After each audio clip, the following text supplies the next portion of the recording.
And welcome back, everyone. Welcome back. Ooh, vetoes are done. I apologize for that extended break, but hope you enjoyed the brutal OST as we have returned here with our Zerg versus Protoss with our first quarterfinals match of ESL Open Cup Americas number 208, the very first ESL Americas of the year of 2024 and our third broadcast of the day. We've been covering every single region so far, Asia into Europe into Americas. It's been a long day. Has been a long day, Papi, a long day, but we're here to reach its end. And oh my god, spawning in the bottom left-hand corner of Alkyone, we have our South Korean Zerg player, the Red Zerg representing CranKy Z Gaming. It is Dark. And spawning in the top right-hand corner, we have his opponent. We have the South Korean Protoss player representing himself, currently looking for a team, a place to call home. He just took down Hero. It is NightMare.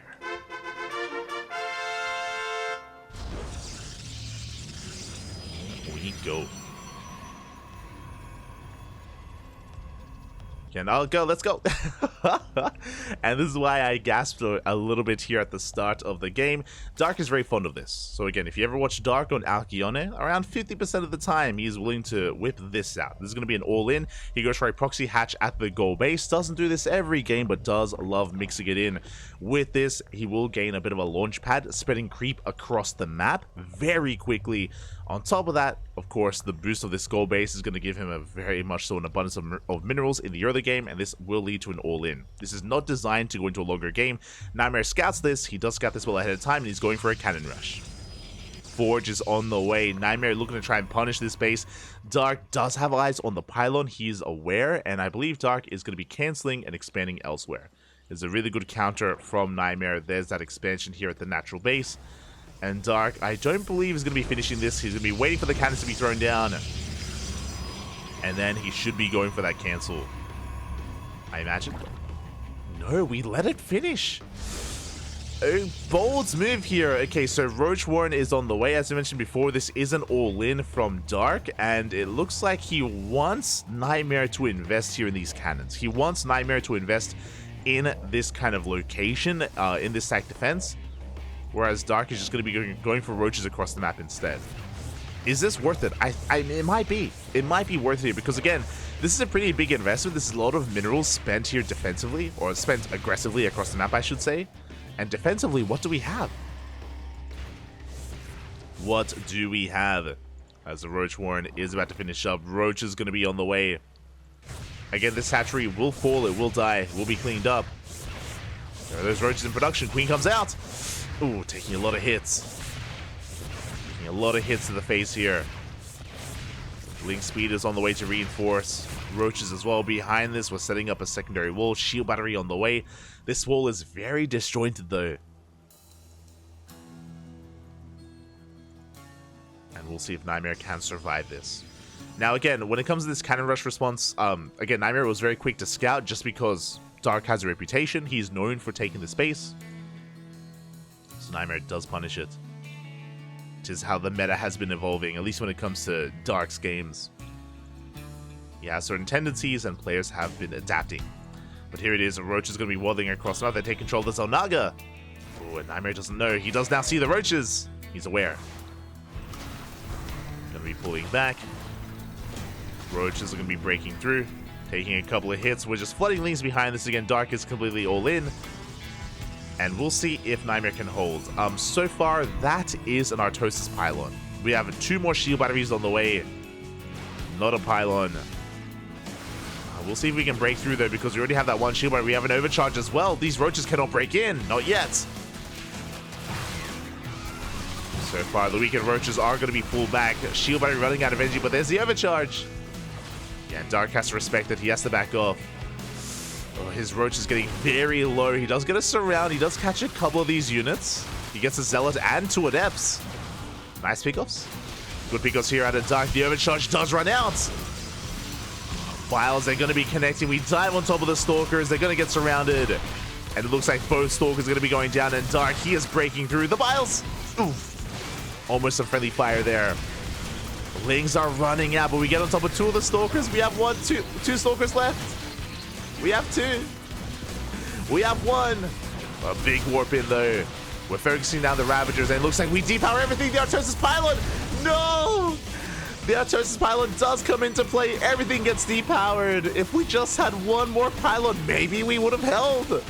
As we have broken the army, we've broken the defenses. There's nothing left here on the low ground. There is 1 production building. There's 1 gateway warping in 1 Stalker at a time.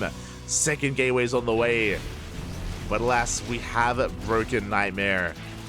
1 Stalker is all he has left. He almost held. GG, that was so close. But Dark will take it. We'll take a lead in this series.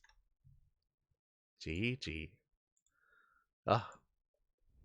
Again, initially, NightMare, he was doing a great job focus firing the Ravagers, cleaning up the Lings, avoiding the Biles as well. He was taking it seriously with 3 shield batteries, but at the beginning, I did point out that there was no Artosis Pylon there, and unfortunately, a backup pylon was not thrown down. There were 2 more shield batteries with energy available to help support. Not just that, it's not just about the shield batteries being powered, it's also about the gateways, to warp in, to be able to reinforce and actually have a standing army, and losing all those gateways as well on the front door did impact that, and Dark was able to snowball out of control, was able to break through. GG. GG, well played. Whew. And with that, we have a lead for our Zerg player.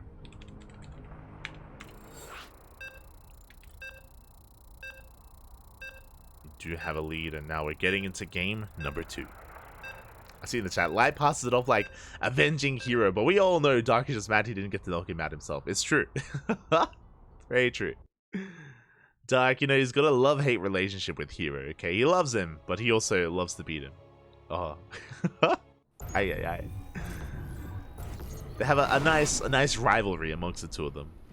Unfortunately, that rivalry was broken here by the opposing Protoss, and now he has to meet the wrath of our Zerg.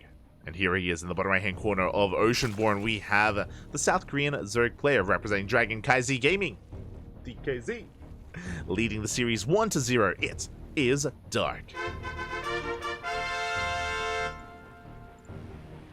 And spawning in the top left hand corner, we have his opponent. We have the South Korean Protoss, the blue Protoss player representing himself, currently teamless.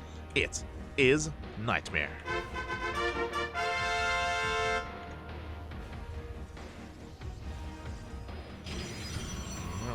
Go. And Dark moving out with his drone. Something that Dark is also very much so known for, has a reputation for, in the ZvP matchup is proxy hatches. He's very fond of proxy hatches. No early pool, bear that in mind. So it looks like he's going for a hatch opener. So double hatch before gas, before pool. As the drone does get across the map, is going to be waiting a little bit here before going in, before revealing itself. Probe moving down to the low ground, and can we get the hatchery up and running? Up! Oh, we barely do. Hatchery is thrown down, and again, this is not for aggression. This is not for an all-in. There's no early gas, there's no early pool. We can't make Lings or Queens or anything. It is just to disrupt the opener of NightMare. It's basically forcing out a Zealot, forcing out a second Zealot, forcing out workers to attack and off the mineral line. They're not mining, they're not being efficient. So again, it's just making the Protoss player as uncomfortable as possible here in the early game.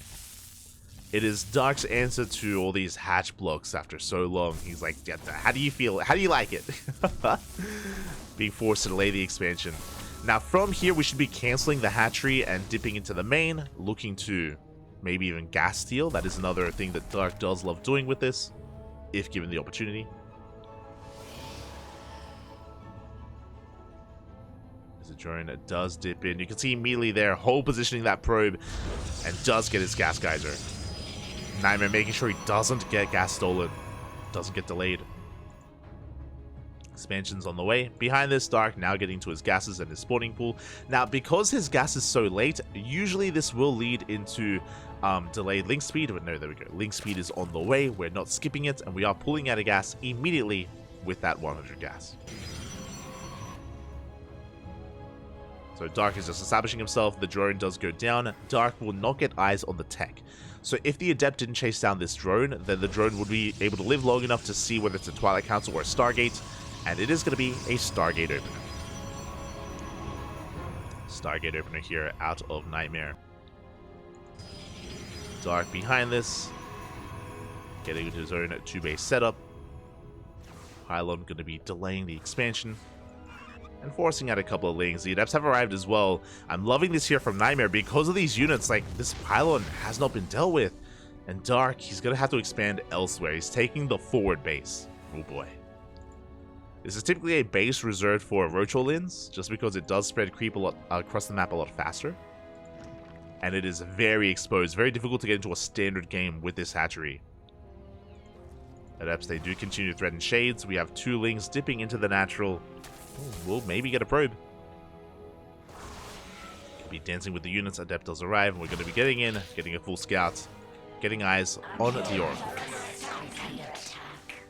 Speaking of Adepts, Zealots wreaking havoc, they are being cleaned up by these Speedlings. Oracle has been spotted. Dark is getting in position. Queens are on the way. No spores yet. He's going to try and defend with purely Queens. There it is. Spore on the way in the main. Zealot trading well. Does trade nicely here. But Dark is moving out. His goal now with these Lings is to delay the 3rd base and force the Oracle to stay back at home to allow for this Spore Crawler and the Queens to finish up. Lings have arrived.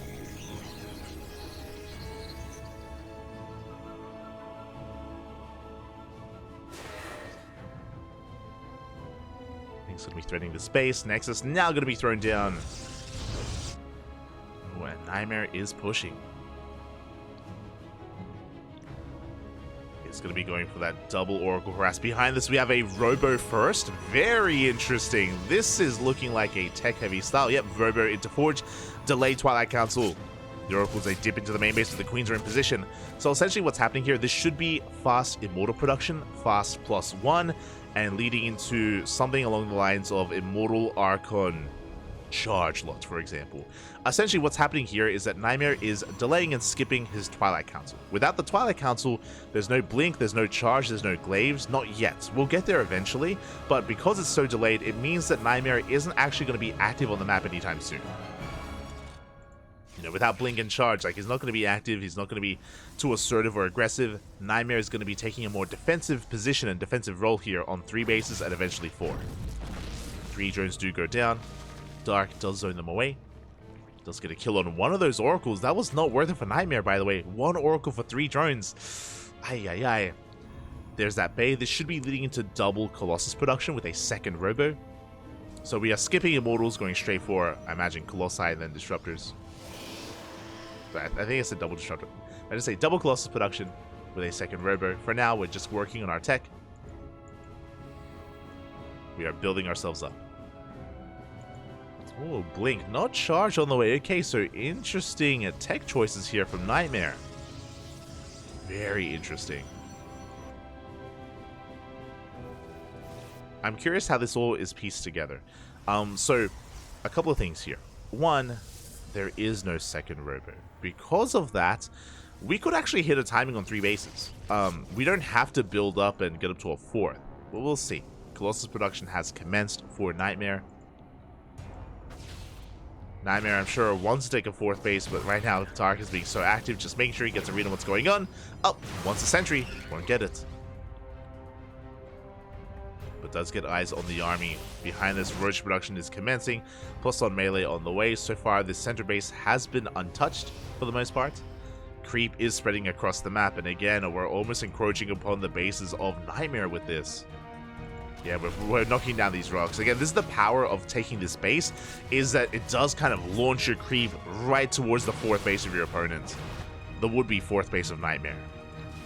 So just a very terrifying position. The Colossus has been spotted. First Colossus has been scouted, and we're droning. We are droning up. I'm really curious to see if Dark is going to commit to try to break this location, or if he drones up and gets a 5th base instead. But now he is knocking down these rocks, and there it is. We're taking. So we have the Evo Chamber, 2nd Evo Chamber, Infestation Bit. This is going to be for Hive Tech, for Vipers. Dark is going to be a little bit assertive, that is true. He's checking for a 4th. Doesn't see one, which is a little bit suspect. Doesn't see a fourth base. We're getting to Phoenixes? What? Question mark?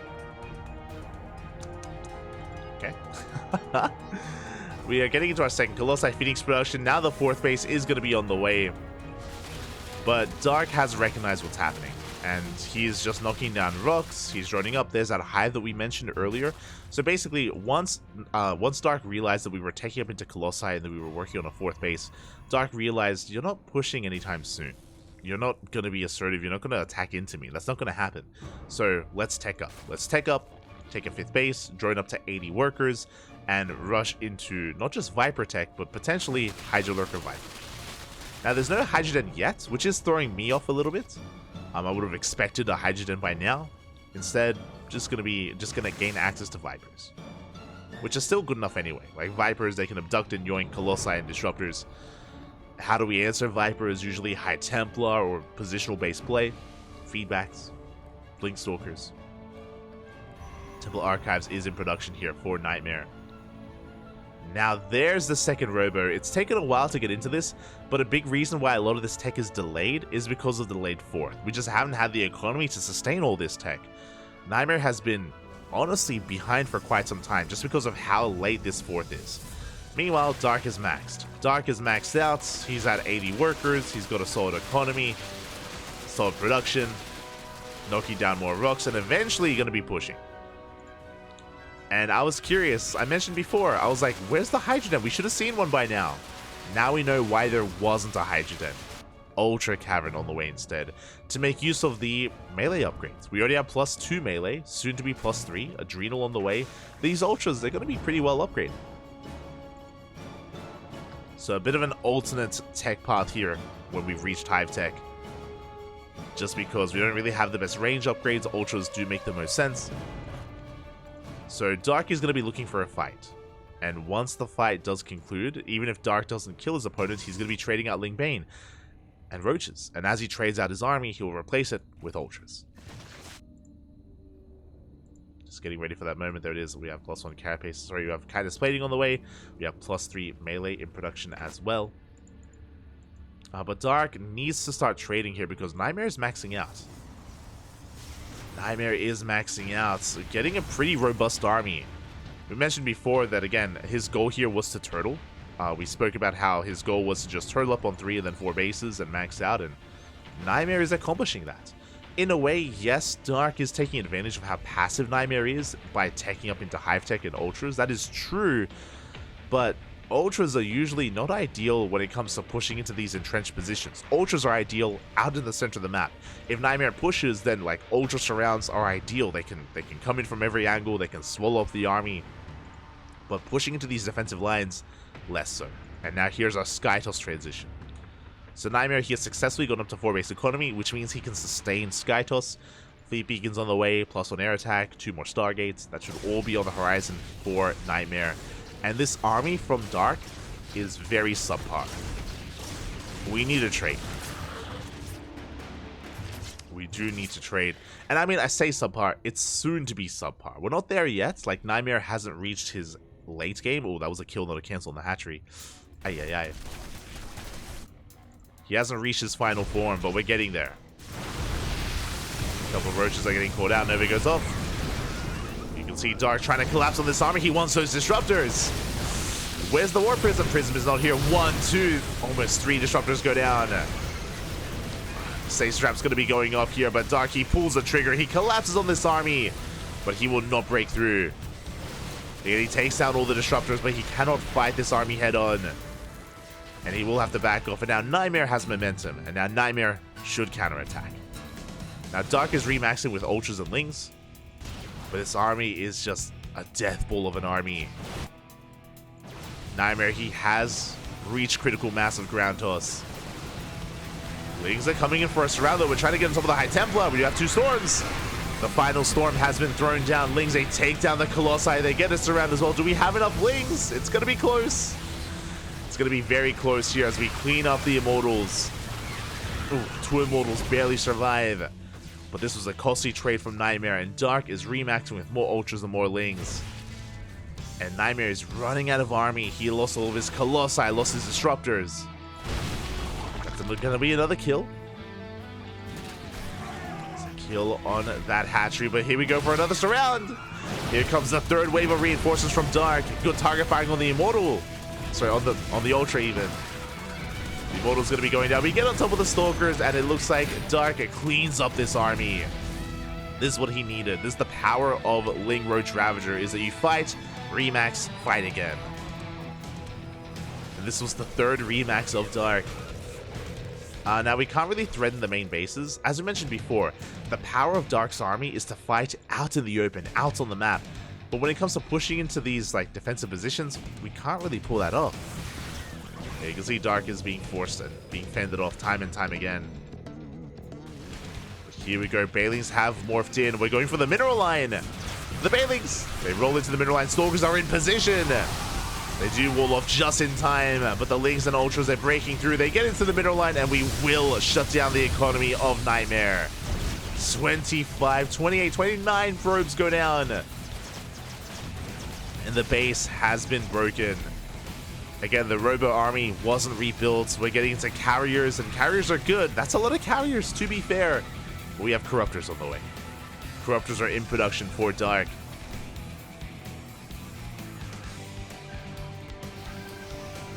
Transfuse coming in, keeping these Ultras alive. And NightMare is all in. At this point, NightMare, upon losing the fourth base, this is something that you cannot afford to lose here in this position. NightMare doesn't really have an economy to sustain himself. You know, he's running out of mineral patches here at his third base.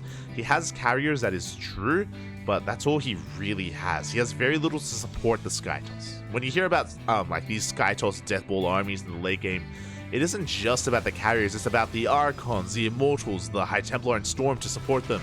Carriers on their own are not the most threatening thing. And Dark, yeah, he's more than ready for it. He waits for the carriers to push onto creep, and now we're diving on the army. Oh, the yoinks! We get one, we get two carriers. Good pickoffs here from Dark. And again, he's just having his way with this. Immortal count is getting back up and running, but we're diving on top of this. We do have two storms. First storm is thrown down. The second storm is spent as well, and that's it. That's all the storms we had left.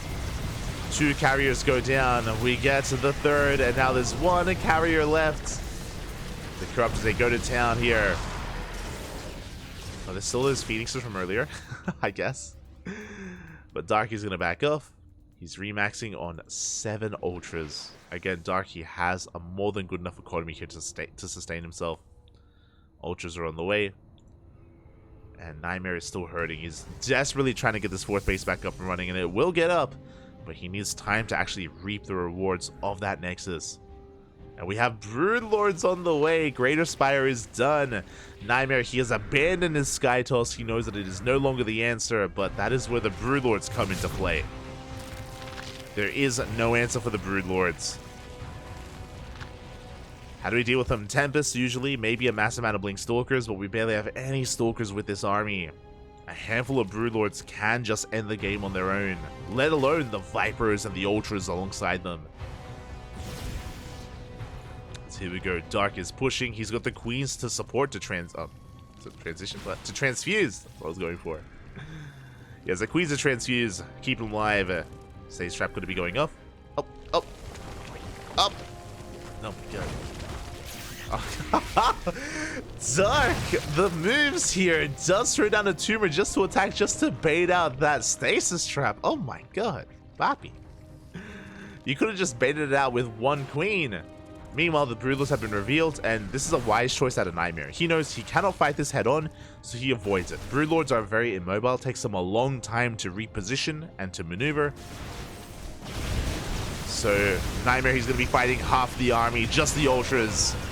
Ling Bane rolling in. The Ultras are going to be going down, but they clean up most of the army anyway, even without the Broodlords. The Broodlords, they arrive just in time to clean up, just in time to chase down 3 Stalkers.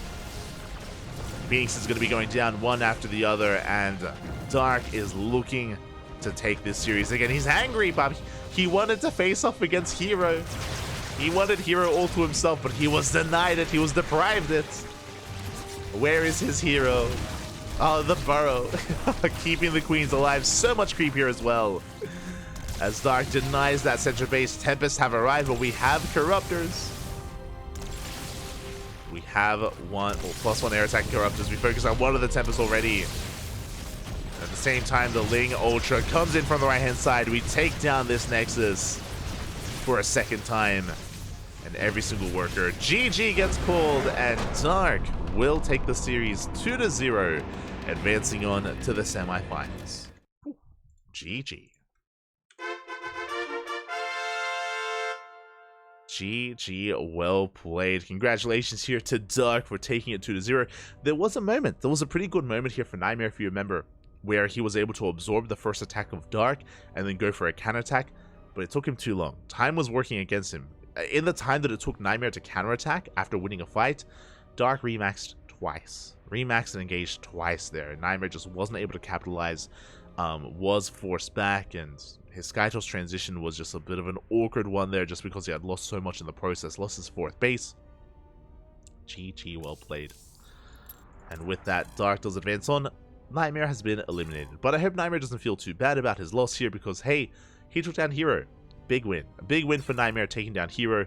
Didn't take down Dark, but again, still a good result nonetheless. As we do settle into our next series, as we refresh the bracket and try to figure out where we are and where we're headed.